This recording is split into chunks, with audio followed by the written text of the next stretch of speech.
Oke, baik saudara-saudara, kembali lagi bersama saya di All One King Channel. Salam sejahtera buat kita semuanya. Apa kabar nih dengan kalian? Semoga kita semua dalam keadaan sehat dan berada di lindungan yang maha kuasa.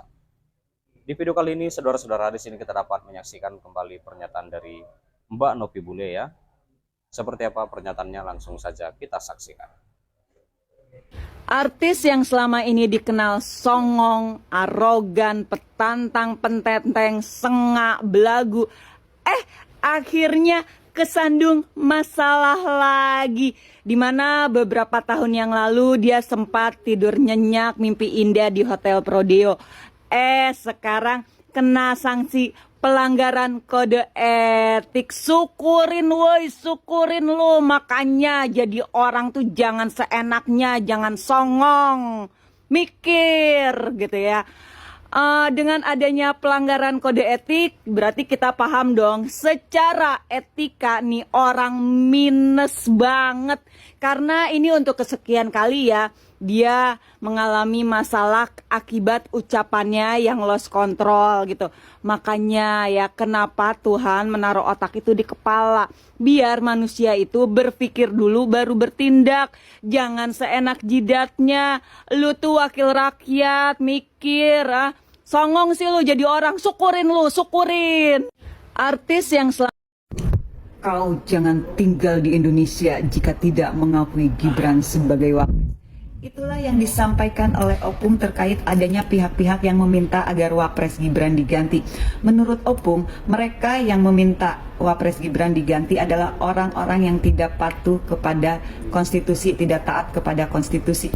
Opung bahas konstitusi ya. Mohon maaf nih, mohon izin Opung, saya mau tanya, apakah proses pencalonan Gibran jadi Wapres itu sudah sesuai konstitusi? Lalu Opung bagaimana dengan jabatan pamannya Gibran yang saat itu sebagai Hakim Mahkamah Konstitusi yang memuluskan langkah si ponakannya Gibran? Apakah itu sudah taat dan tidak menyalahi konstitusi Opung? Terus sama satu lagi Opung izin tanya juga nih, ketika Gibran yang pada saat itu notabene-nya masih sah kader PDI Perjuangan lalu mencalonkan dari partai lain, dimana artinya Gibran melanggar ADART PDI Perjuangan, apakah perbuatan Gibran itu adalah contoh yang baik Opung?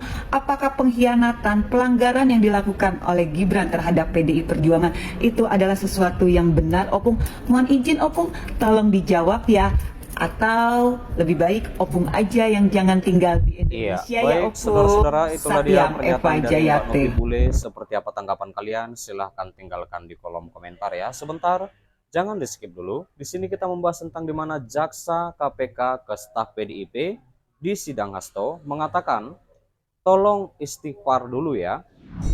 Wah, ini seru ya saudara-saudara. Staf Sekretariatan DPP PDIP Kusnadi memberikan keterangan sebagai saksi untuk terdakwa Sekjen PDIP Hasto Kristianto. Itu dalam persidangan, dan jaksa KPK Takdir sempat meminta Kusnadi mengucap istighfar. Permintaan itu disampaikan Takdir sebelum mengawali pertanyaannya ke Kusnadi dalam sidang kasus dugaan suap pergantian antar waktu atau PAW untuk anggota DPR Harun Masiku dan perintangan penyidikan di Pengadilan Tipikor di Jakarta pada Kamis 8 Mei 2025. Takdir melanjutkan pernyataannya dari jaksa KPK lainnya ke Kusnadi.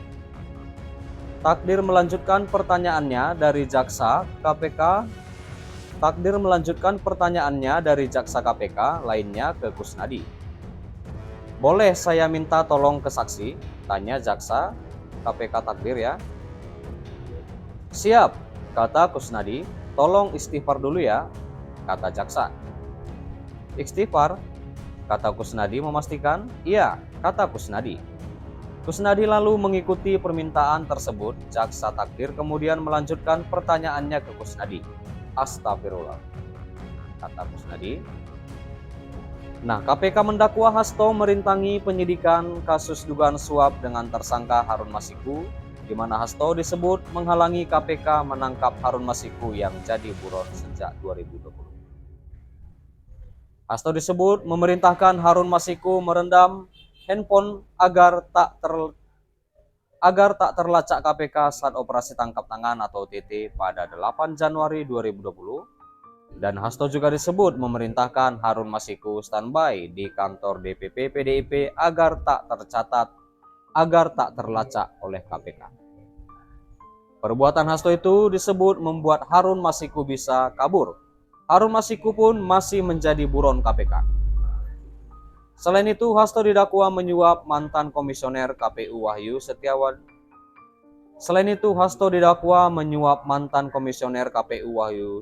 Ya 600 juta. Jaksa mengatakan suap itu diberikan agar Wahyu Setiawan mengurus penetapan pergantian antar waktu anggota DPR periode 2019-2024 Harun Masiku. Hasto didakwa memberi suap bersama-sama orang kepercayaannya Doni Tri Istiqomah dan Saiful Bahri, kemudian juga Harun Masiku. Doni saat ini sudah ditetapkan sebagai tersangka.